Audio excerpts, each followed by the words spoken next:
आप देख रहे हैं श्री हरि कृपा आश्रम चैनल। संस्थापक स्वामी श्री हरि चैतन्य पुरी जी महाराज।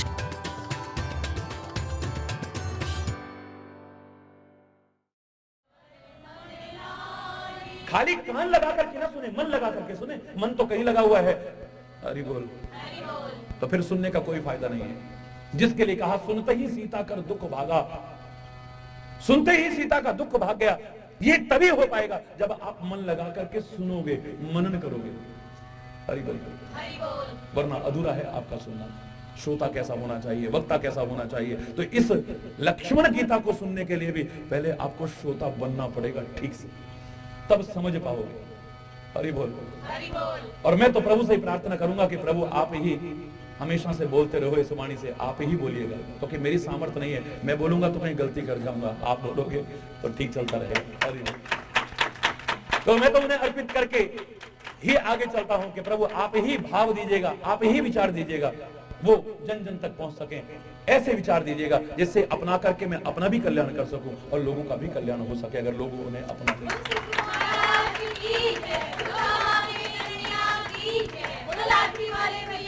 ये लक्ष्मण गीता कोई साधारण गीता नहीं। इस समय आचार्य हैं, ये परमाचार्य हैं। ये गुह निषाद राज को, गुह माने अंधकार भी होता है। हरि बोल, बोलो ना, गुह माने अंधकार भी होता है। तो अज्ञान रूपी अंधकार को समाप्त, गुह निषाद राज को समाप्त करने वाले नहीं, उसके अंधकार को समाप्त करने वाले, निषाद को विषाद से मुक्त करने वाले।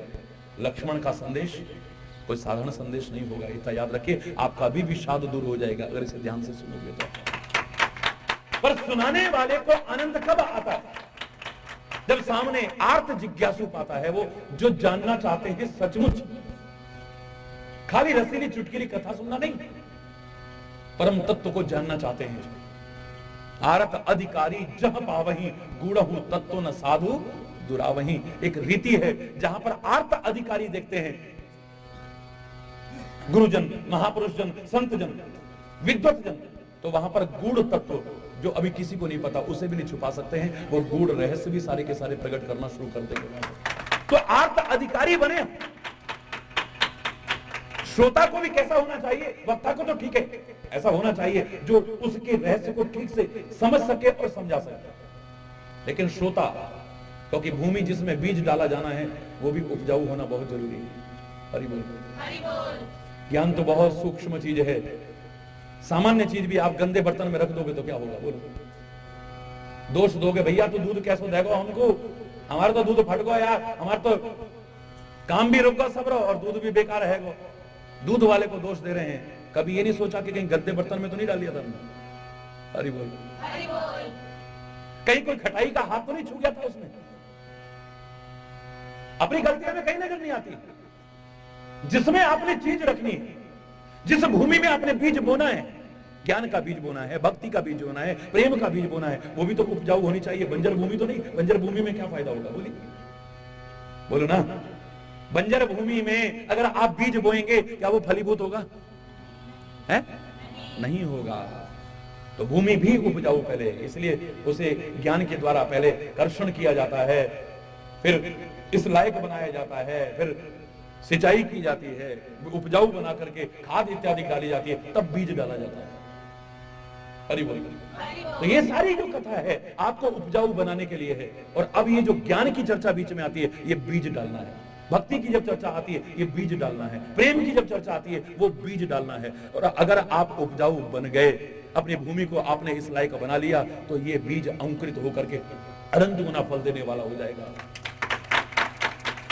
इसलिए रामायण में स्पेशल कहा है, विशेष तौर से कहा है कि श्रोता, बोलो, सुमति, सुशील, शुचि, कथा रसिक, हरिदास, पाए उमा, अति गोप्यमपि, सज्जन करहि प्रकाश। अगर ऐसा श्रोता मिल जाए, कैसा श्रोता? सुमति, सुमति वाला मिल जाए, सुशील, अहंकारी नहीं, सुशील मिल जाए, सुमति, सुशील, शुचि, शुचि माने पवित्र, और खाली बाह्य पवित्र नहीं, आंतरिक पवित्रता भी। इसलिए हमारे यहाँ खाली बाह्य पवित्रता को नहीं, आप नहा धो के आए, अच्छे पवित्र वस्त्र पहन के आए, पवित्र आसन पर बैठे, इतने से काम नहीं चलने वाला है। पूजा में आप आके बैठते हो तो पंडित जी आते ही आप पर जल छिड़कते हैं, आप कहोगे कमाल है, अभी तो हम स्नान करके आए, नए वस्त्र पहन करके आए, शुद्ध आसन पर बैठे, एक आए को छिड़क रहे हैं, पर आपने सुना नहीं वो क्या कह रहे हैं? ओम अपवित्रः पवित्रो वा सर्वावस्थांगतोऽपि वः यस्मरेत पुंडरीकाक्षं स बाह्य अभ्यंतरः शुचि। बाह्य और अभ्यंतरः शुचि, खाली बाहर की पवित्रता से काम चलने वाला नहीं, अभ्यंतर माने आंतरिक पवित्रता को भी लेके बैठोगे तब पूजा का आनंद आएगा, वरना ऐसे आने वाला नहीं। श्रोता बोलो, सुमति, सुशील, शुचि, पवित्र भी होना चाहिए, अंतर से भी बाहर से भी, और कथा रसिक, कथा रसिक होना चाहिए। कथा रसिक कैसे है, कैसे पता चलेगा? रामचरित सुन नर जे अघाही, रस विशेष तिन जाना, जिनका मन कथा सुन करके तृप्त हो जाए, बस अब बहुत हो गया, अब बहुत हो गया। सोचो अभी वो रसिक नहीं बने हैं, जब मन में और ललक बनी रहे, काश और सुनने को मिलता, काश और सुनने को मिलता, कभी मन अघाता ही ना, वाणी सुन करके मन तृप्त ही ना होता, तब रसिक बने हैं। ऐसा रसिक पा करके और सज्जन प्रकाश न करें ज्ञान का। कथा रसिक हरिदास, प्रभु का सेवक होना चाहिए। पाए उमा अति गोप्यमपि, गोपनीय नहीं, अति गोपनीय तत्वों को भी छुपा नहीं पाएंगे। शंकर करे हे पार्वती, सज्जन करे हे प्रकाश। संत लोग उस ज्ञान का, उस भक्ति का, उस प्यार का, उस वैराग्य का सारा प्रकाश कर देते हैं उसके सामने, अगर ऐसा श्रोता मिल जाए।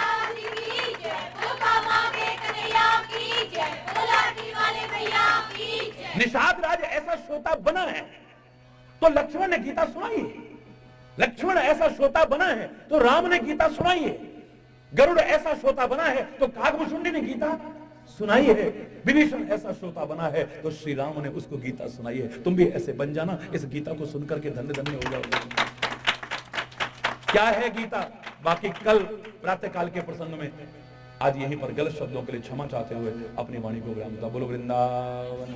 शब्दों को थोड़ा ध्यान से समझने की कोशिश कीजिए आप। हे प्रभु, मेरी प्रतिष्ठा स्थापित करवा दो, आप अपने इस भक्त का नाम रोशन करवा दो। आप दुनिया भी कहे कि हाँ देखो देखो देखो, इसके कुटिया पर राम आए हैं। यहां उद्देश्य राम को कुटिया पर लाना नहीं, दुनिया को दिखाना है। नहीं, दुनिया को भी दिखाओ, दुनिया का भी भला कराओ, दुनिया में भी आपका नाम हो जाए। लेकिन अगर इस भावना से कर रहे हो, इसका मतलब तुम राम से अभी प्यार में कहीं ना कहीं कमी है तुम्हारी। राम भावनाओं की कदर करते हैं, ठीक है, वो कयहु सत्य सब सखा सुजाना। हे सखा, तुम तो सुजान हो, तुम अज्ञानी नहीं हो, बहुत समझदार हो तुम तो, अच्छी तरह से जानते हो तुम सब कुछ। पित मोहि दीन पितुआयसुआना, मेरे को क्या करूं, पिता ने आज्ञा ही कुछ और दूसरी दी है, इस वजह से मैं नहीं जा सकता हूं। लेकिन मैं आपको बता दूं, जो प्रभु का सच्चा भक्त होगा ना, वो ये नहीं चाहता कि मेरा खाली नाम हो जाए, मेरे पद बढ़ जाए, मेरी प्रतिष्ठा हो जाए, मेरी वाह वाह हो जाए। और जो ऐसा नहीं चाहेगा उसे प्रभु तुरंत मिलेंगे। राम का जब जन्म हुआ है, प्राकट्य हुआ है, जन्म कहना तो खैर एक, राम का जब अवतार हुआ, प्राकट्य हुआ है, तो सूर्य भगवान अपने वंश में परमात्मा को देख करके परम आनंदित हो रहे हैं। मेरे वंश में भगवान ने अवतार लिया है, तो कहते हैं आनंद विभोर हो गए। 1 महीने तक सूर्य हिला नहीं। अब लोग कहते हैं ये तो कथा है खाली, सूर्य भगवान कहां टिक सकते हैं। तो मैं इतना कह सकता हूं कि 1 महीना पता ही नहीं चला कब निकल गया। उन्होंने कहा 1 महीने का 1 दिन हो गया, पर मैं इतना कह सकता हूं कि सुख और आनंद का जो टाइम है वो 1 महीना भी ऐसे लगता है जैसे 1 दिन हुआ है, पता ही नहीं चलता कब निकल जाता है। महीना कब निकल गया पता ही नहीं चला है। और जब सूर्य भगवान आगे से नहीं हटेंगे, राम के बाल मुख के दर्शन करते करते, तो चंद्रमा को भगवान की उस बाल छवि के दर्शन हो ही नहीं सकते। सूर्य हटेगा तो ही तो चंद्रमा आएगा ना। तो चंद्रमा भी परमात्मा की विभूति है। हृदय में प्रार्थना करने लगा कि हे प्रभु, ये तो अन्याय है। क्या मैं आपका प्रेमी नहीं हूं? क्या मैं आपका सेवक नहीं हूं? ये सूर्य भगवान से कहो ना आगे से हटें, तो मेरे को भी आपकी बाल छवि के दर्शन का एक अवसर मिल सके। इसको आगे से हटाओ आप। भगवान कहते मैं तो किसी को धक्का नहीं दे सकता, इसको मेरे दर्शन करके आनंद आ रहा है तो मैं नहीं कह सकता आगे से हट जाओ। ये तो भाई व्यवस्था वालों की जिम्मेदारी होती है कि आपको, हाँ भाई आप आगे चलिए और उनको भी दर्शन करने दीजिए, आप प्लीज आगे चलिए। और ये तो व्यवस्था वालों की ना। गुरु महाराज थोड़े हटा के से गुरु महाराज तो नहीं कहेंगे, भगवान तो नहीं कहेंगे। परमात्मा बोले कि मैं सूर्य से नहीं कह सकता हूं, वो आनंद विभोर है, उसकी भावनाओं को मैं कैसे आहत कर दूं, उसकी जो तार लगी है उसे कैसे तोड़ दूं, तो मेरा क्या होगा फिर। भगवान बोले जा, मैं तेरे को एक सौभाग्य दे देता हूं, इसको तो नहीं हटा सकता हूं, बाल छवि का दर्शन तो नहीं दे सकता हूं, लेकिन एक सौभाग्य देता हूं। बोले क्या प्रभु? आज से जब जब मेरा नाम लिया जाएगा ना, तेरा नाम मेरे नाम के साथ लिया जाएगा। मेरा नाम तो राम है ना, लेकिन रामचंद्र नाम हो जाएगा। हे चंद्रमा, तेरा नाम मेरे नाम के साथ लिया जाएगा। जा। आंखों में आंसू आ गए चंद्रमा के। बोले प्रभु, जो आपके दर्शन के भूखे होते हैं ना, वो पद के और मान सम्मान के भूखे नहीं होते हैं। जैसे आप पद और मान सम्मान के भूखे नहीं हो, प्यार के भूखे हो, ऐसे आपके भक्त भी आपके भूखे हैं, आपके दर्शन के भूखे हैं। उन्हें तो आपके दर्शन चाहिए। हे स्वामी, मुझे तो आपकी बाल छवि का आनंद लेना है। मेरे को यह कहकर के टालिए मत, मुझे नहीं चाहिए ऐसा मान सम्मान जिसके पाने पर आपकी बाल छवि के दर्शन करने के आनंद से वंचित रह जाऊं। मुझे तो दर्शन चाहिए, ये मान सम्मान नहीं चाहिए। भगवान ने देखा कि इसका प्यार सच्चा है। भगवान कहने लगे ठीक है, फिर इस बार तो अब उसे आगे से नहीं हटा सकता हूं, लेकिन अगला अवतार जब मेरा होगा तो मेरा दिन में नहीं होगा, आधी रात में होगा। कृष्ण रूप में आधी रात में आऊंगा। और इस समय तो सारे के सारे सूर्य के साथ में दर्शन कर रहे हैं मेरे, लेकिन उस समय कोई नहीं कर पाएगा। या तो वसुदेव और देवकी कर पाएंगे, और या फिर तू करेगा, क्योंकि टोकरे में निकलवा के ले चलूंगा अपने आप को। खूब खुले दर्शन करना, किसी और को दर्शन ही नहीं होंगे मेरे। सब सो जाएंगे, जेल के पहरेदार सो जाएंगे, मथुरा निवासी सो जाएंगे, गोकुल में मेरे को लेकर के जाएंगे, वहां भी सब सोए होंगे। हरि बोल। यहां तक कि यशोदा भी सोई मिलेगी मेरे को। हरि बोल। बस वसुदेव और देवकी को दर्शन का सौभाग्य मिलेगा, वो भी चंद क्षण। उसके बाद देवकी से दूर हो जाऊंगा। वसुदेव मेरे को पिताश्री अपने सिर पर उठा करके ले जाएंगे, तो उनको भी दर्शन का होने, वो तो सिर के ऊपर है। बस ऊपर से तू ही होगा, बस और किसी को दर्शन का सौभाग्य नहीं मिलेगा। जा, तेरे को वचन देता हूं। जब हमें इतना ही परमात्मा के दर्शन का, परमात्मा के पाने का ही एक आकर्षण होगा मन में, और आकर्षणों की तरफ हमारा ध्यान नहीं जाएगा, तो प्रभु न मिले हमें, ऐसा कैसे हो सकता है। इसी रामायण में है, मनु और शत्रुपा ने कठोर तपस्या की। कितनी बार देवता आए, वरदान मांग लो, उन्होंने कहा ना हमें नहीं चाहिए। कितनी बार ब्रह्मा आए कि जो मांगना चाहते हो तुम मांग लो। मांगहूं वर बहु भांति लुभाए, लालच दिया है, ये मांग लो, वो मांग लो, वो मांग लो। बोले हमें कुछ नहीं चाहिए। आखिर तुम्हें क्या चाहिए? बस हमें तो प्रभु चाहिए और कुछ नहीं चाहिए। वो मिल जाएंगे तो बाकी सब कुछ मिल जाएगा आपको।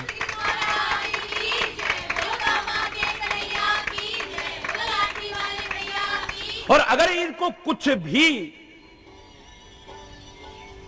आकर्षण अपनी ओर नहीं खींच पाया है, तो प्रभु मिले हैं। जगत पिता को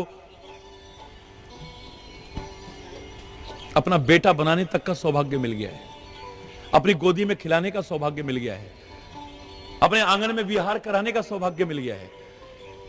पर कब मिला? जब और लालचों की तरफ नहीं गए हैं। तो कितने लालच दिए गए इनको, सब ठुकरा दिए इन्होंने। यहां अभी थोड़ी सी मुझे कसक लगती है, मेरे हृदय को लगती है। निषाद बहुत महान है, जिसे प्रभु अपना मित्र कहते हैं, वो साधारण नहीं हो सकता है। जिसे प्रभु अपने बगल में बिठा लें, वो साधारण नहीं हो सकता है। जिसे प्रभु अपने गले से भरत भाई की तरह मिल लें, वो साधारण नहीं हो सकता है, मैं मानता हूं।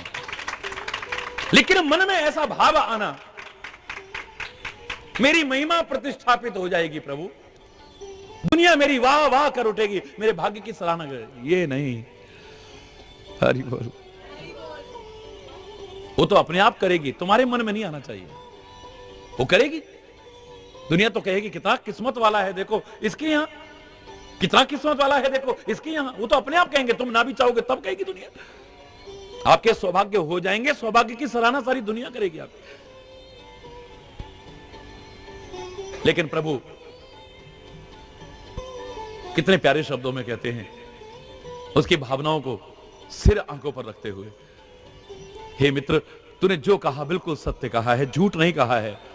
पर मोही दीन पितु आयस आना, मोही दीन पितु।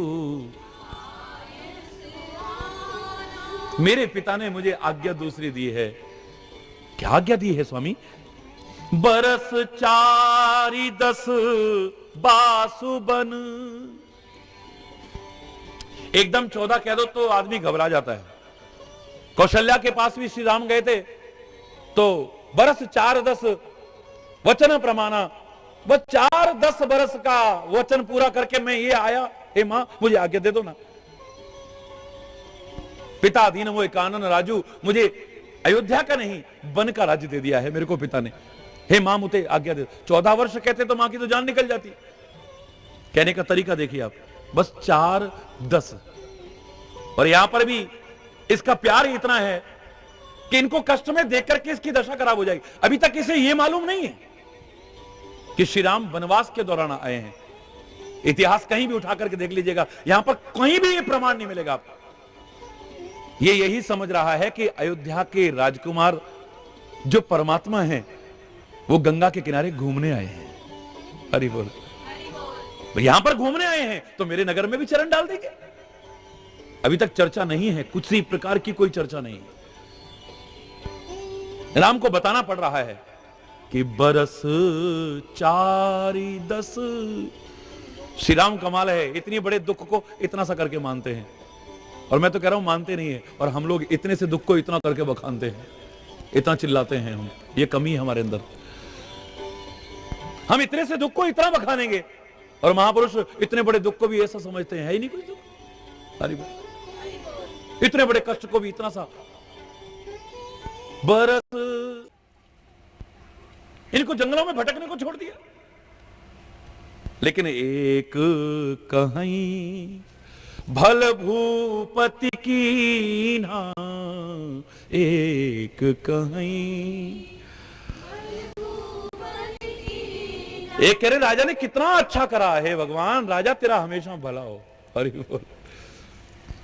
लोयन लाहु हम ही विधि दीना, लोयन लाहु हम ही विधि दीना। ब्रह्मा ने हमें नेत्रों का लाभ दे दिया है। अगर इनके पिता इन्हें घर में रोक लेते, न ये जंगल में आते, और हम जैसे जंगली लोगों को, गांव के लोगों को, गरीब लोगों को इनके दर्शन करने का तो कभी सौभाग्य भी नहीं मिल सकता था। बार बार धन्यवाद कर रहे हैं। तब निषाद पति उर अनुमाना, तर सिंसुपा मनोहर जाना। अभी तक तो दिमाग में था ही नहीं कि इन्होंने यहां रुकना है। वो तो सोचा रथ साथ में है, ये घूमने आए होंगे यहां पर गंगा किनारे, वापस चले जाएंगे, चलो अपने नगर में चरण भी डलवा लेते हैं।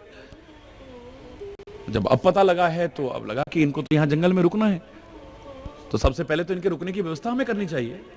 ठीक है हमारे गांव में नहीं आ सकते, लेकिन जंगल में भी हम इंतजाम तो कर सकते हैं। हरि बोल। निषाद पति ने हृदय में अनुमान किया, ये जो अशोक का पेड़ है ये सबसे मनोहर पेड़ है, बहुत सुंदर पेड़ लग रहा है। और वैसे भी अशोक का वृक्ष अच्छा माना गया है।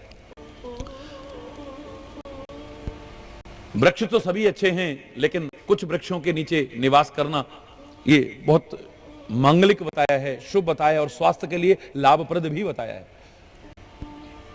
उनका उपयोग तो आयुर्वेद के हिसाब से जो होता है वो एक अलग विषय है, लेकिन उनके नीचे रहना भी एक बहुत अच्छी बात है। और देखिए आज यहीं से शुरुआत हो गई है, और एक दिन इसी अशोक वृक्ष के नीचे सीता को रहना है। हरि बोल, हरि बोल। और मैं अगर ये कहूं कि अभी तक इन्होंने कुछ खाया पिया नहीं है तो शायद अतिशयोक्ति नहीं होगी। ये जब से अयोध्या से चले हैं, तो अभी तक कहीं पर भी वर्णन नहीं मिलता है कि इन्होंने कुछ भोजन किया हो, गंगा जल पान किया है, आचमन लिया है, बस इतना ही, वो भी दूसरे दिन जाकर के। अभी तक ये नहीं मिला कि इन्होंने कुछ भोजन किया है। अशोक वृक्ष बड़ा मनोहर है, हृदय में ऐसा अनुमान करके, ले रघुनाथ ही ठाऊ दिखावा, यहां रघुनाथ कहा है, ये कहां रघुकुल के राजा बनने वाले थे, आज पेड़ के नीचे रुक रहे हैं। जीवन में कैसी कैसी घड़ियां भी कैसे कैसे लोगों के जीवन में भी कई बार आ जाती हैं। हरि बोल।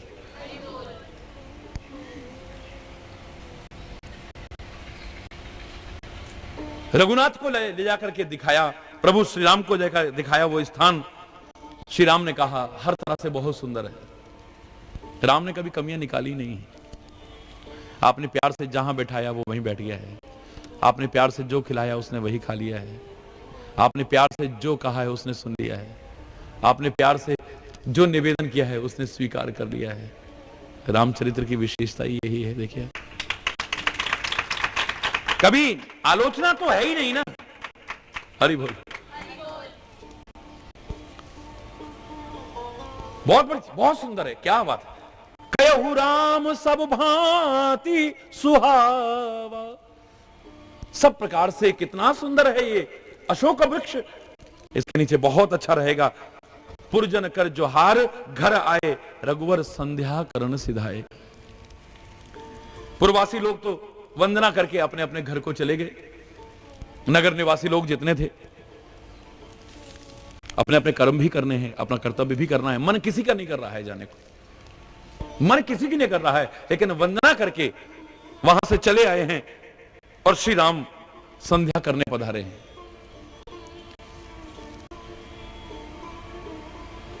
अब इस समय मुनिवेश में आए हैं, तो यह भी ध्यान रखना चाहिए कि ऋषियों का, मुनियों का, संतों का, महापुरुषों का, गुरुओं का कोई अपना भी समय होता है, उन्होंने भी कोई ध्यान करना है। वो हालांकि अपने लिए नहीं करते, करते हमारे लिए ही सब कुछ। वो ध्यान भी करेंगे तो ध्यान करते हुए भी हमारा ही ध्यान करेंगे, हमारा ही ध्यान रखेंगे, कुछ और नहीं करेंगे। लेकिन उनको भी ये नहीं कि अब 24 घंटे हम, वो तो आपके प्यार की कदर करेंगे, लेकिन आपको भी उनको थोड़ी देर के लिए अपने निजी दिनचर्या के लिए भी छोड़ना चाहिए। ये की मर्यादा है। सारे पूर्ववासी वहां से चले गए क्योंकि श्री राम ने अब संध्या करनी है। ये लोगों के लिए शिक्षा है। और यहां इसमें प्रभु तक करके दिखा रहे हैं कि अपना जो नियम है उसे मत छोड़ो, अपना नियम मत छोड़ो। हरि बोल।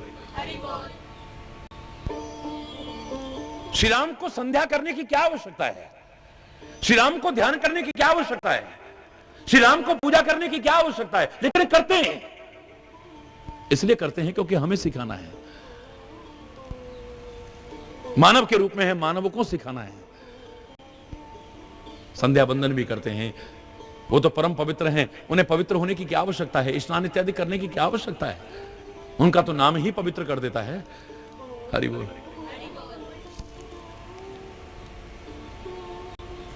लेकिन मर्यादाएं हैं। यहां पर बताया कि अपना नियम परित्याग न करें। मैं तो संतों महापुरुषों से कहूंगा, तुम्हें आवश्यकता नहीं है। अब ये स्थितियों से गुजर चुके हो, तुम बहुत ऊपर स्थिति पर पहुंच चुके हो, अब तुम्हें ये सब करने की आवश्यकता नहीं। लेकिन फिर भी किया करो, क्योंकि तुम्हें देख करके ही लोगों ने सीखना है, वरना ये भी छोड़ देंगे सारे के सारे। नियम का पालन करो, जप करो, साधन करो, इसलिए नहीं कि तुम्हें आवश्यकता है, अब इसलिए क्योंकि लोगों को सिखाना है। एक आदमी गाड़ी चलाने में इतना एक्सपर्ट हो चुका है कि अब वो हाथ छोड़ के भी चला सकता है, इधर उधर देखते हुए भी चला सकता है, बातें करते हुए भी चला सकता है। अब उसे कोई आवश्यकता नहीं है कि लगातार सड़क पर निगाह रखे और लगातार स्टीयरिंग पकड़े रखे वो, और किसी से बात ना करे डर के। लेकिन अगर किसी को सिखाना है तो फिर उसी प्रक्रिया पर आ जाएगा। देखो, ऐसे निगाह रखना सड़क पे, बिल्कुल। हरि बोल। और स्टीयरिंग मत छोड़ना। और देखो, बिल्कुल आपस में बात मत करना, इधर उधर बिल्कुल भी मत देखना, वरना एक्सीडेंट हो जाएगा। अगर सिखाना है तो फिर उसी प्रक्रिया से गुजरना पड़ेगा, उसी तरह पकड़े रखना पड़ेगा, उसी तरह सड़क पर देखकर के बताना पड़ेगा और कहना पड़ेगा कि बातें इधर उधर मत करना बिल्कुल भी। महिलाएं इतनी एक्सपर्ट हो चुकी हैं कि कहीं पर पता भी नहीं चलता कि वो स्वेटर भी बुन रही हैं। स्कूल में मास्टर नहीं तो को नहीं पता चलता, अंदर ही अंदर चलता रहता, वो अंदर ही अंदर शॉल के अंदर अंदर चलता रहता मामला। इतने एक्सपर्ट हो चुके हैं। लेकिन जब किसी को सिखाना पड़ेगा तो उस समय माना कि अब तुम्हें देखने की आवश्यकता नहीं है सिलाइयों को, इतने कुशल हो गए हैं आप, परफेक्ट हो गए हैं आप, कोई आवश्यकता नहीं है आपको ध्यान की, एकाग्रता की। अब कोई आवश्यकता नहीं है कि आप बिल्कुल आप बात करना ही बंद कर दें, आप बात भी करते रहोगे और अंदर ही अंदर आपकी सिलाई चलती रहेगी। बोलो। लेकिन अगर किसी नई बेटी को सिखाना है तो फिर सिलाई बाहर आ जाएगी। देखो ऐसे देखना, ध्यान इधर उधर मत करना वरना फंदा गलत हो जाएगा, सारा डिजाइन गलत हो जाएगा। एक भी फंदा गलत हो गया तो बिल्कुल ऐसे देख करके बिल्कुल एकाग्र होकर के ऐसे बनाना। इसे अब आवश्यकता नहीं है ये सब करने की, लेकिन अगर किसी को सिखाना है तो करना पड़ेगा इसे।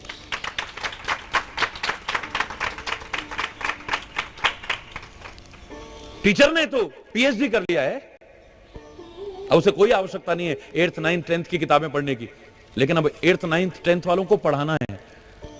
और आज बच्चे इतने होशियार हो गए हैं कि अगर तुम पढ़ के नहीं जाओगे तो पढ़ा नहीं सकते। अरे वो हाँ, शर्मिंदा हो जाओगे फिर।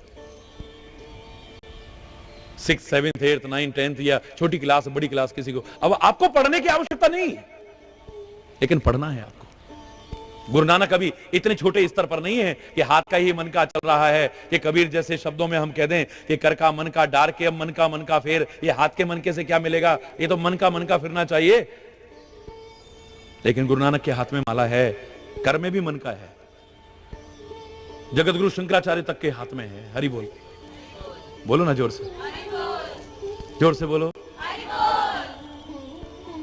बड़े बड़े महापुरुषों के हाथ में माला है, उनको आवश्यकता नहीं है, वो तो बहुत ऊंची स्थिति पर पहुंच चुके हैं। लेकिन दुनिया को सिखाना है इसलिए कर रहे हैं, वो व्रत भी कर रहे हैं, जप भी कर रहे हैं, नियम भी कर रहे हैं, साधन भी कर रहे हैं। उनको आवश्यकता नहीं थी, दुनिया को सिखाने के लिए कर रहे हैं।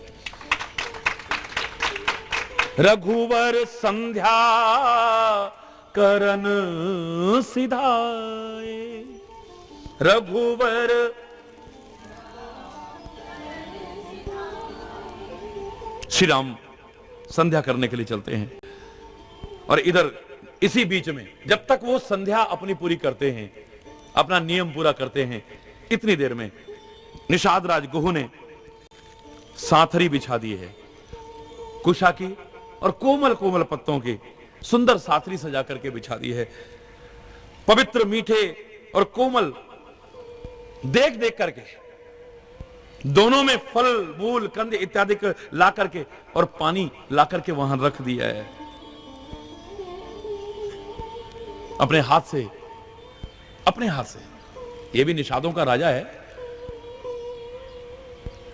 लेकिन राजाओं का राजा आ जाए तो फिर ये राजापना अपना छोड़ दो। होगे तुम राजा अपने घर में, लेकिन जब राजाओं के राजा के सामने आओ तो राजापने का अहंकार करोगे तो उस महाराजाओं के भी महाराजा को कभी प्राप्त नहीं कर पाओगे। तैयार हो। अपने हाथ से कुशा का आसन बिछा रहा है,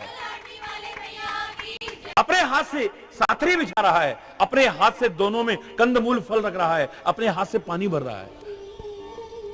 हरि बोल। हमारा क्या है, हम अपने आप को बड़ा समझने लग जाते हैं। वो तो कभी ऊंट के नीचे से, पहाड़ के नीचे से आए तब हमें लगता है कि हम जो ऊंट अपने आप को बहुत बड़ा समझते थे, हमसे ऊपर कोई है, हम समझते नहीं थे। जब पहाड़ के नीचे से निकलते हैं तब पता चलता है कि हम तो अभी बहुत बोने हैं, हमसे ऊपर तो अभी बहुत कुछ है, हम तो कुछ भी नहीं है यार। हमारी स्थितियां ये हैं। लेकिन ऐसे लोग परमात्मा के जो प्रिय बने हैं, आखिर कुछ तो विशेषताएं होंगी। अध्यात्म के क्षेत्र में कोई अहंकार नहीं, यहां पर सब कुछ छोड़ करके आओगे तब इस क्षेत्र में प्रवेश करके आओगे। अहंकार का सूप बांध करके अगर चूहे भी हो तुम बिल में घुसना चाहो तो नहीं घुस पाओगे। हरि बोल। अध्यात्म के अंदर प्रवेश नहीं कर पाओगे, ये सूप को बाहर ही छोड़ दो, बड़े आराम से घुस जाओगे। हरि बोल, हरि बोल। आप देखते हो यहां पर जब सेवा करते हैं लोग, लोगों की निगाह में होंगे बहुत बड़े बड़े, इनके घरों में 20-20, 30-30, 40-40 नौकर भी काम करते होंगे, कितने कितने कर्मचारी भी काम करते होंगे। यहां आदमी झाड़ू लगाता है, यहां बर्तन मांजता है, यहां सारा अहंकार दूर हो जाता है, सारा का सारा। और जहां अहंकार खत्म हो गया है, समझ लो कि इस क्षेत्र में आपका प्रवेश शुरू हो गया है। और यही नहीं, मैंने कई जगह गुरुद्वारों में भी देखा, इतना अच्छा लगता है, जिनको लोग कहते थे बहुत बड़े बड़े हैं और जो बड़ी अकड़ में रहते थे, वहां जाकर के जूतों पर पॉलिश कर रहे हैं, कोई पोछा लगा रहा है, कोई बर्तनों की सेवा ले रहा है, कोई झाड़ू की सेवा ले रहा है, और मांग मांग के ले रहे हैं। जिन्हें नहीं मिलती वो रोते हैं कि हमें सेवा का मौका क्यों नहीं मिल रहा है। पराते उठा उठा करके ले जा रहे हैं। कुछ जगह ऐसी हैं, अहंकार तो कहीं भी नहीं करना चाहिए, लेकिन यहां अगर इसमें घुसना है तो पहले एक किनारे पर रख दो। इस समय तुम राजाओं के राजा, महाराजाओं के भी महाराजा के शरण में हो, तो तुम निषादों के राजा होगे, इस समय भूल जाओ। सेवक हो उनके। विनम्रता के शब्द क्या कह रहा है? नीच हूं मैं, परिवार सहित आपका सेवक हूं मैं, अपने हाथ से। और खाली ये नहीं कि खाली सेवक हूं मैं, इतना कह दिया, सेवा कुछ करे ना। फिर तो परशुराम जी की तरह कोई भी कह देगा, सेवक सो जो करे सेवकाई। श्री राम ने कहा ना, नाथ संबुधन भंजन हारा हो कोई एक दास तुम्हारा, आपका कोई सेवक होगा। बोले सेवक? सेवक वो होता है जो सेवा करते। तूने कौन सी सेवा कर दी मेरी? श्री राम तक से परशुराम जी ने कह दिया था। हरि बोल। जबरदस्ती सेवक है हम आपके। क्या सेवा की तूने? ये सेवक कह नहीं रहा है, सेवा कर रहा है, अपने हाथ से सारी सेवा कर रहा है। सुचि फल मूल मधुर मृदु जानी, मीठे समझे हैं, कोमल समझे हैं। तो इस प्रकार के जो पवित्र फल थे, पवित्र मूल थे, उनको लेकर के दोना भरी भरी राखेस पानी, दोनों में पानी भी भर करके रखा। लेकिन पानी अर्थ यहां पर फिट नहीं बैठता है। पानी लगता है कि हाथ, पानी माने दोना भर भर राखे से पानी, अपने पानी से अर्थात अपने हाथ से भर भर करके दोनों में रखा है। हरि बोल। और यदि पानी शब्द भी करें तो कोई बुरी बात नहीं है, क्योंकि जल भी आवश्यक है साथ में। तुलसी ने ऐसी जगहों पर वैसे पानी शब्द इस्तेमाल नहीं किया है, जल जल कहा है। इसलिए लगता है कि अपने हाथों से भर भर करके रख रहा है। नगर निवासी तो सारे चले गए वंदना करके, ये अकेला है। हरि बोल। इसलिए अर्थ ऐसा लगता है, दोना भरी भरी राखेस पानी, सिए सुमंत्र भ्राता सहित कंदमूल फल खाए। 14 साल में रोज नहीं वर्णन करा है कि आज उन्होंने कंदमूल फल खाए, आज उन्होंने कंदमूल फल खाए, आज उन्होंने कंदमूल फल खाए। जब कोई विशेष बात होगी तभी कहा जाता है। इसका तात्पर्य इससे पहले नहीं खाए हैं अभी तक। हरि बोल। बोलो ना, अभी तक कुछ ग्रहण नहीं किया है। आज गुह निषाद ने जो इतने प्यार से रखा है, श्री राम ने अपने भाई को, अपनी प्रिया को और अपने मंत्री सुमंत्र को खिला करके तब खाया है, या उनके साथ बैठ करके खाया है। साथ बैठ करके भोजन करने का एक अपना अलग आनंद है। अगर आपके घर में कला कलेश होगी, आप साथ बैठ के भोजन नहीं कर सकते हो, याद रखना। हरि बोल। एक दूसरे से नफरत करते हो, आप साथ बैठ के भोजन नहीं कर पाओगे कभी। एक दूसरे के प्रति कटुता मन में है, आप साथ बैठ के भोजन नहीं कर पाओगे। इसलिए पहले नियम था कि सब साथ बैठ करके भोजन करेंगे। अगर दिन भर की कोई गिला शिकवा होता था, शाम को दूर हो गया, नहीं साथ बैठोगे हम तभी खाएंगे, नहीं हम भी नहीं खाएंगे, जाओ लो रख। एक दिन हो जाएगा, 2 दिन, दूसरा आदमी कितना भी मन में कटुता रखता हो, शर्मिंदा हो जाएगा। अरे देखो यार, मेरी वजह से इन्होंने भी भोजन नहीं करा। तो प्यार बना रहता था परिवार में, बच्चों के साथ, पत्नी के साथ में, सबके साथ मिल करके बैठ करके भोजन करो, तो एक प्यार और बढ़ता है इससे। अकेले खाने में और सबके साथ, हरि बोल, एक आनंद ही अलग है। श्री राम अकेले भोजन नहीं करते हैं। सिए सुमंत्र भ्राता सहित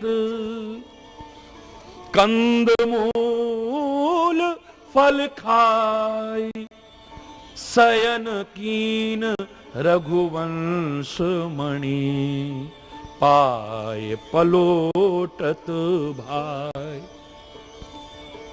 और छोटों को बड़ों की सेवा करनी चाहिए, बड़ों को छोटों का ध्यान रखना चाहिए। हरि बोल। ये चरित्र सारे ये सिखा रहे हैं। सबके साथ में भोजन किया है मिलकर के। उसके बाद में श्री राम विश्राम करने लगे हैं, शयन किया है अर्थात सो गए हैं। लक्ष्मण उनके, बोलो ना, पैर दबा रहा है। राम लक्ष्मण का कितना ध्यान रखते हैं। राम का नाम सबसे बाद में आया भोजन करने में। हरि बोल। हम सबसे पहले झपट्टा मारते हैं। हरि चैतन्य जी, हरि बोल। सीए, पहले सीए का, सुमंत्र, फिर बुजुर्ग है। पहले नारी है, फिर बुजुर्ग है सुमंत्र। भ्राता सहित, भ्राता लक्ष्मण, क्योंकि ये सेवक है, इस समय सेवा का काम कर रहा है, तो वो पहले उनको करा रहा है भोजन। अब लगता है कि अब आजा बैठो, अब हम दोनों मिलकर के खाते। हरि बोल। या फिर सबने मिलकर के लिया है, कई अर्थ बनते हैं, लेकिन सबके साथ मिलकर के भोजन किया है। शयन किया। भाई, छोटा भाई पैर दबा रहा है। छोटों को बड़ों की सेवा करनी चाहिए और बड़ों को छोटों की भावनाओं की कदर करनी चाहिए, उनका ध्यान रखना चाहिए पूरी तरह से। उठे लखन प्रभु सोवत जानी, उठे लखन।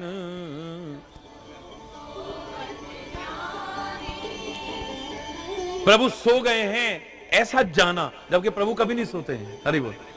हमें लगता है कि वो सो गए, ऐसा लग रहा है कि हम सो गए। जानी, हमने जाना ऐसा है या नहीं, ये गारंटी नहीं। उठे लखन, चरण दबा रहे थे, अब उठ गए वहां से, देखा कि प्रभु सो गए हैं। और कही सच वही सोवन मृदुबानी। मंत्री जी से भी कहा, मंत्री जी महाराज अब आप भी सो जाओ। बड़े मीठी वाणी से कहा है, सम्मान पूर्वक कहा है, और खुद जगे हुए हैं। इनको पता लग गया है कि आज से बस मुझे जगना ही जगना है। हरि बोल। और श्री राम ने भी, देखे नहीं तो अपने छोटे भाई को जगते देखते तो उनको दुख होता ना। इसके बाद कहीं पर भी नहीं कहा कि लक्ष्मण जगे रहते हैं, जगे रहते हैं, क्योंकि अब ये लगातार जगे रहेंगे। वरदान है मेघनाथ को कि उसे कोई मार नहीं सकता। तो यहां तक हमने सुबह चर्चा की है कि परमात्मा प्रेम के वश में है, ठीक है, लेकिन स्वाभाविक प्रेम के वश में है। सहज स्नेह विवश रघुराई, सहज स्नेह पूछी कुशल निकट बैठाई।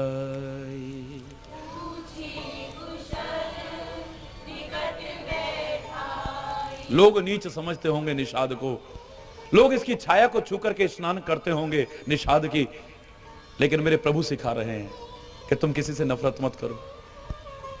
अगर तुम किसी से नफरत करते हो तो जिसे तुम नीच कह रहे हो, तुम उससे भी नीच हो गए हो, तुम उससे ऊंचे नहीं हो कभी। प्यार ही सबसे ऊंचा है, इससे ऊंचा दुनिया में कुछ नहीं है। परमात्मा सबसे ऊंचा है आपने कहा, लेकिन परमात्मा को भी प्रेम स्वरूप कहा है।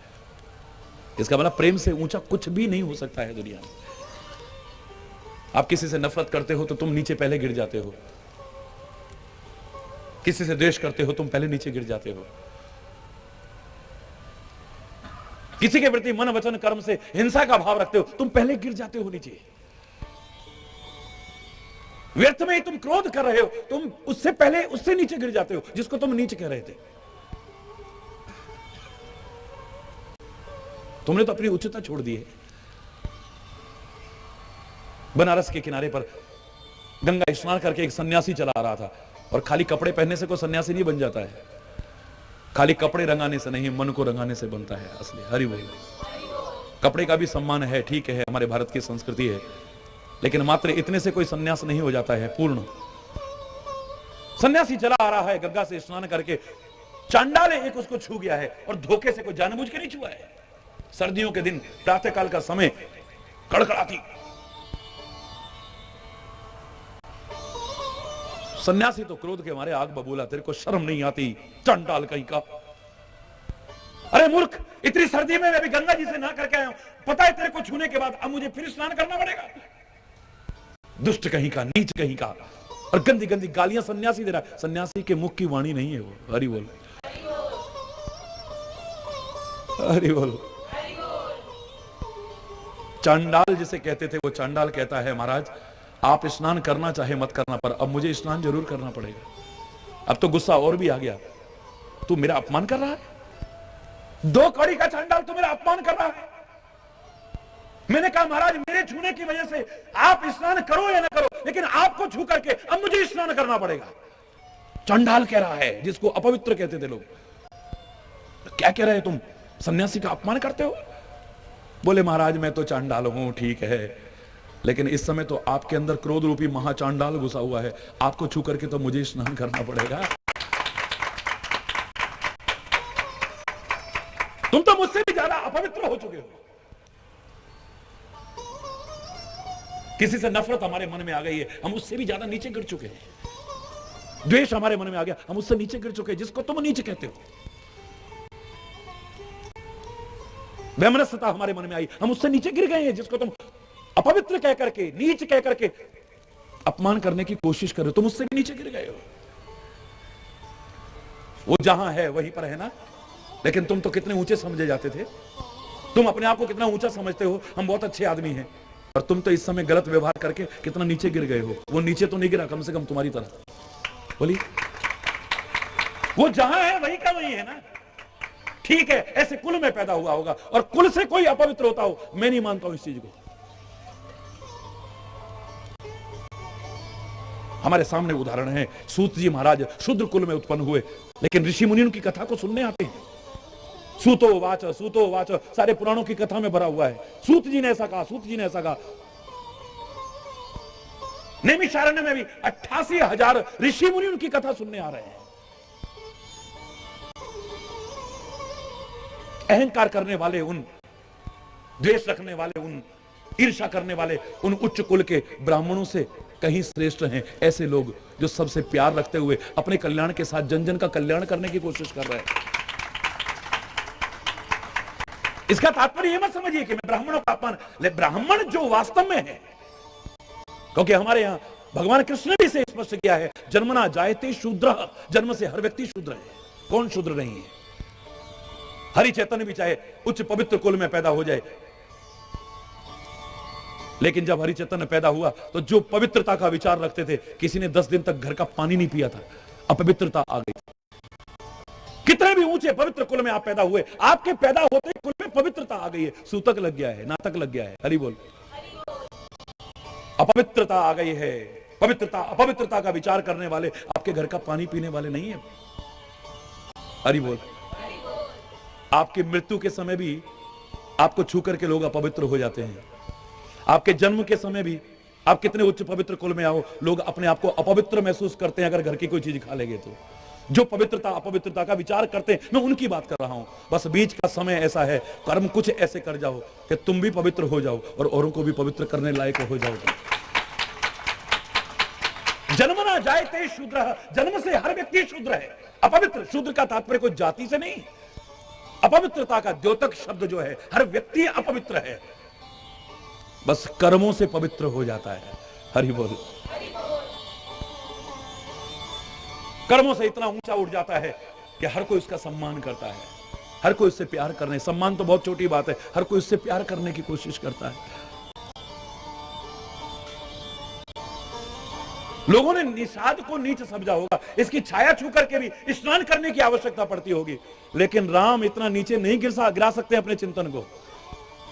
राम प्यार देखते हैं। हरि बोल, वो जाति नहीं देखते, पाति नहीं देखते, कुल नहीं देखते, धर्म नहीं देखते, बड़ाई नहीं देखते, धन नहीं देखते, बल नहीं देखते, वो देखते हैं तुम्हारा प्यार। परमात्मा तो प्यार का भूखा है, किसी और चीज का भूखा नहीं।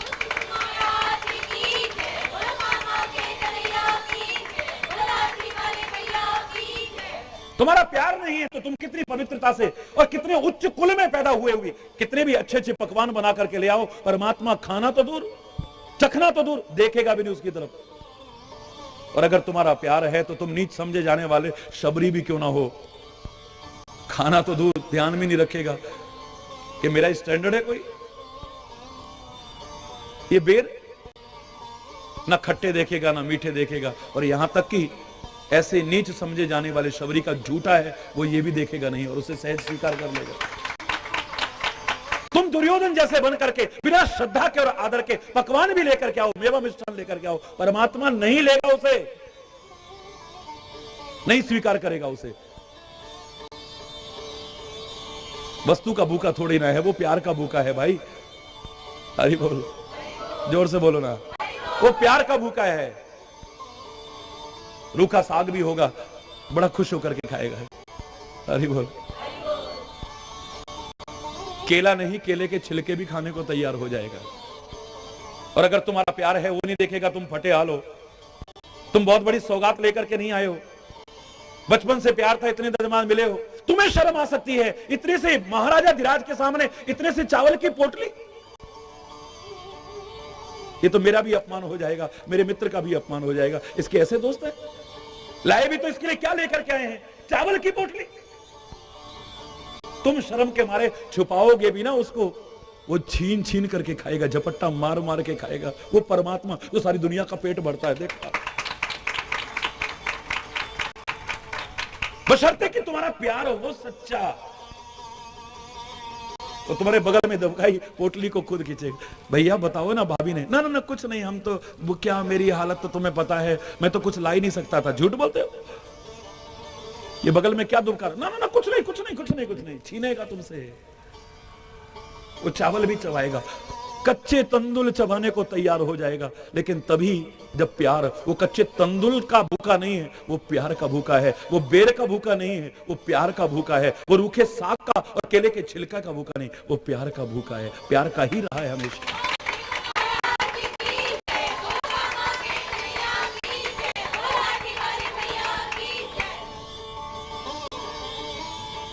लंका के युद्ध के बाद जब वापस आए ना, तो जनकपुर से निमंत्रण आया कि कुंवर जी आवे, बहुत टाइम हो गया, एक बार जनकपुर को फिर से पवित्र कर दो। लोग तड़पते रहे हैं इन 14 वर्षों में, तो कैसे अपने प्राणों को बचाए हुए हैं लोग, एक बार आकर के उनकी साधना को पूरा कर दो। 24 घंटे तुम्हारे और सीता के नाम के अलावा इनके पास कुछ नहीं है, तुम्हारी याद में रोने के अलावा इनके पास कुछ नहीं।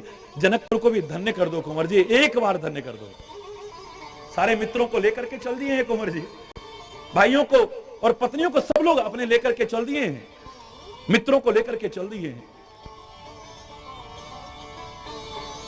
आज मां सुनैना ने अपने निरीक्षण में एक से एक पकवान बनवाए हैं। 4 प्रकार के भोजन माने जाते हैं। भोजन चतुर्विधम, पचामी अन्नम चतुर्विधम। भगवान कृष्ण कहते हैं ना, 4 प्रकार का मैं भोजन पचाता हूं, चूसने वाला, चाटने वाला, चटनी इत्यादि, चबाने वाला है, निगलने वाला। ये 4 प्रकार के भोजन माने जाते हैं। हरि प्रकार, हरि बोल, जोर से बोलो ना। खट रस व्यंजन माने जाते हैं। 6 प्रकार के रस होते हैं व्यंजनों में। 56 भोग माने जाते हैं। 36 प्रकार के व्यंजन माने जाते हैं। तो जितने जितने शास्त्रों ने कहे थे वो सारे के सारे आज इकट्ठे बनवाए गए। श्री राम को बिठाया और लगता है कि रिवॉल्विंग मेज रही होगी, बस एक एक पकवान आगे आता जा रहा है, श्री राम चखते जा रहे हैं और उनका जैसा स्वभाव है, आहा हा हा बहुत स्वाद है, आहा हा हा बहुत स्वाद है, आहा हा हा बहुत स्वाद है। मां सुनैना बड़ी प्रसन्न है, लेकिन हल्का सा अहंकार का अंकुर आ गया है जो प्रभु को पसंद नहीं है। मां सुनैना कहती है, हे राम, तुम चक्रवर्ती सम्राट के पुत्र हो, आपके यहां कोई अभाव नहीं है, लेकिन मैं पूछना चाहती हूं, इतने पकवान एक साथ कभी आपने खाए हैं? हरि बोल। इतने पकवान आपने एक साथ कभी खाए हैं? श्री राम कहते नहीं मां। और थोड़ा कॉलर ऊंचा हो गया, तो हे राम, इतना स्वाद भी कभी नहीं आया होगा तुम्हें? राम चुप। बेटा, मैंने पूछा, इतना स्वाद तुम्हें कभी भोजन में आया? राम फिर चुप। बेटा बताओ ना। बोले मां, ये प्रश्न ना पूछो तो ज्यादा अच्छा है। नहीं बेटा, ये तो तुम्हें बताना ही पड़ेगा, क्योंकि सुनैना आश्वस्त है, उसे मालूम है कि इतना स्वाद कभी प्रभु को नहीं आया होगा, क्योंकि एक एक चीज को वाह क्या स्वाद है, वाह क्या स्वाद है, वाह क्या स्वाद है, अति स्वादिष्ट, अति स्वादिष्ट। और पहाड़ में कहते हैं वही बार हरेगा बते भले, वो बड़ा स्वाद है जी, बड़ा स्वाद है जी। हरि बोल। बस वो आश्वस्त है पूरी तरह से, नहीं प्रभु आपको कहना पड़ेगा। प्रभु मना कर रहे हैं, सुनैना जिद कर रही है, आखिर में आंखों में आंसू भर करके श्री राम कहते हैं, हे मां, मां कौशल्या के हाथ का भोजन भी बहुत बार किया है, मां सुमित्रा के हाथ का भोजन भी बहुत बार किया है, मां कैकेयी के हाथ का भोजन भी बहुत किया है, बड़े बड़े राजाओं का निमंत्रण भी कितनी बार स्वीकार किया है, बड़े बड़े भक्तों के और प्रेमियों के यहां भोजन भी बहुत बार किया है, और आज आपके यहां भी कर रहा हूं। आपका प्यार धन्य है, लेकिन ये जो प्रश्न आप जिद करके पूछ रही हैं, मैं बताना तो नहीं चाहता था, लेकिन आप जानना चाहती हैं कि क्या इतना स्वाद कभी आया? रोते हुए राम कहते हैं, हे मां, सबके हाथ का भोजन किया होगा, लेकिन भिल्ली के उन झूठे बेरों में जो स्वाद आया था वो ना पहले कभी आया, ना आज आ रहा है, और मुझे नहीं लगता कि कभी आ पाएगा। मां कौशल्या के हाथ के भोजन में भी वो स्वाद नहीं था जो उस शबरी के हाथ के झूठे बेरों को खाने में आया था, और इतने पकवान खाने में भी वो स्वाद नहीं आ रहा है।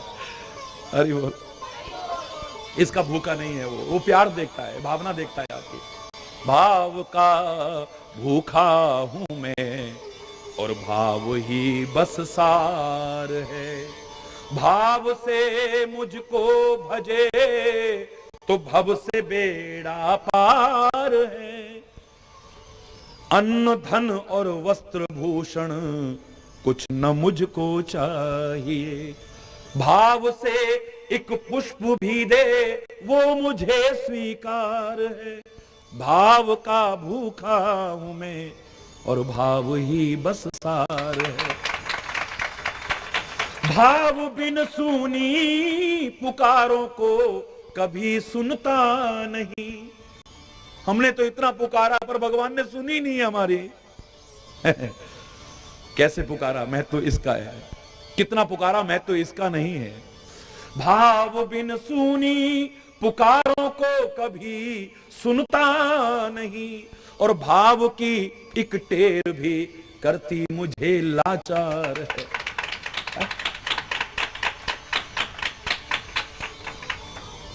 सारी दुनिया का पेट भरने वाला है, वो किस चीज का भूखा है?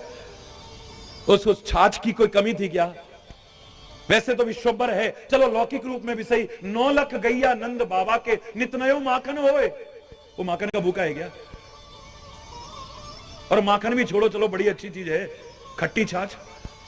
गोपियां कहती हैं, लाला पहले नाच के दिखाए दे तब छाछ दूंगी। ताही अहीर की छोहरियां छछिया बर छाछ पे नाच नचा।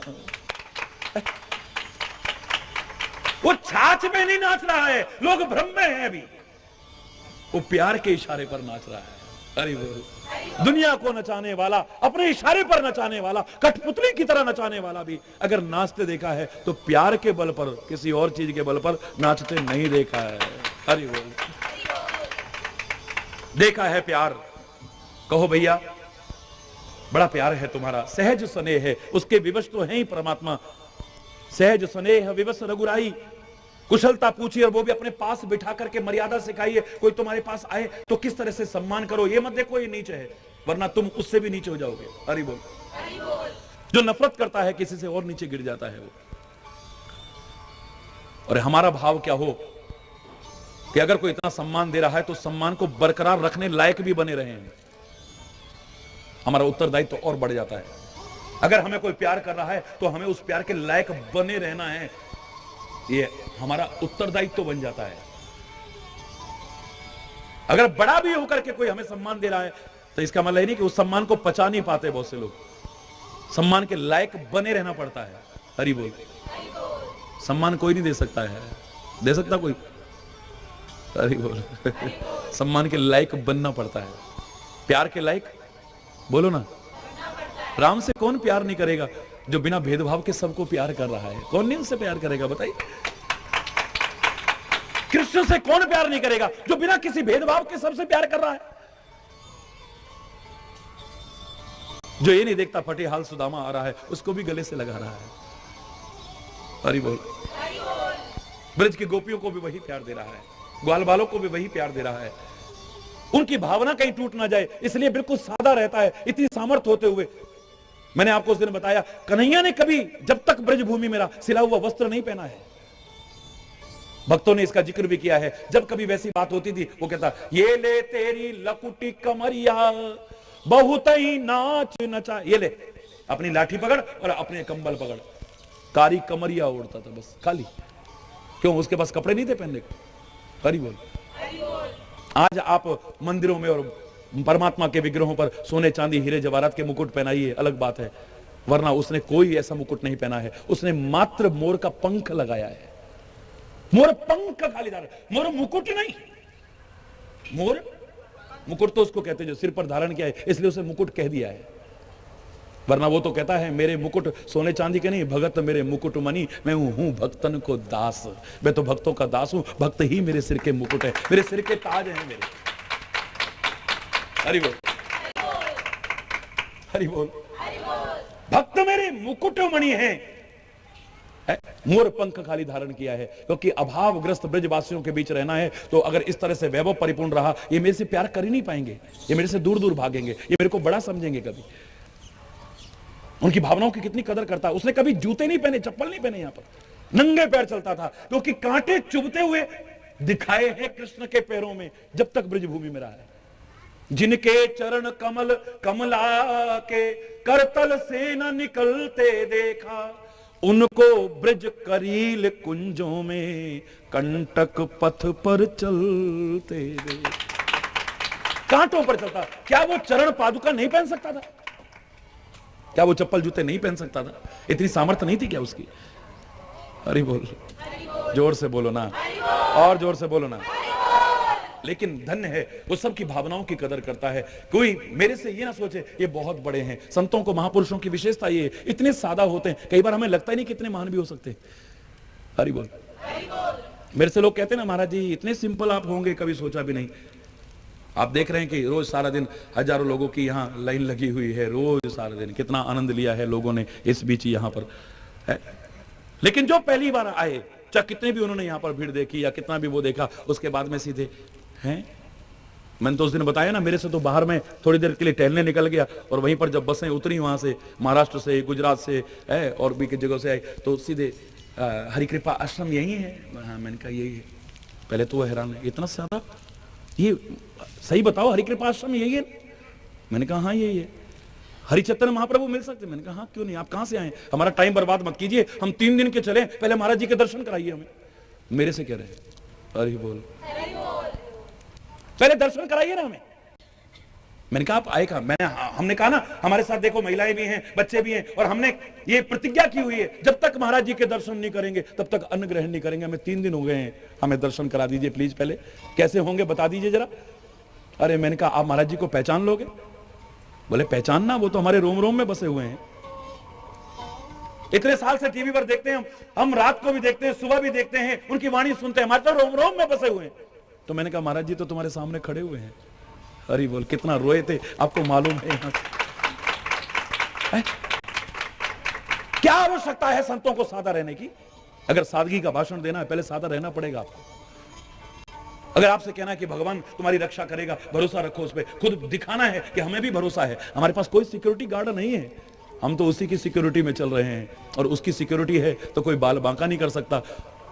वरना तो ये दुनिया के सिक्योरिटी वाले ही कई बार तो हरि बोल कर जाए तो कोई भरोसा नहीं।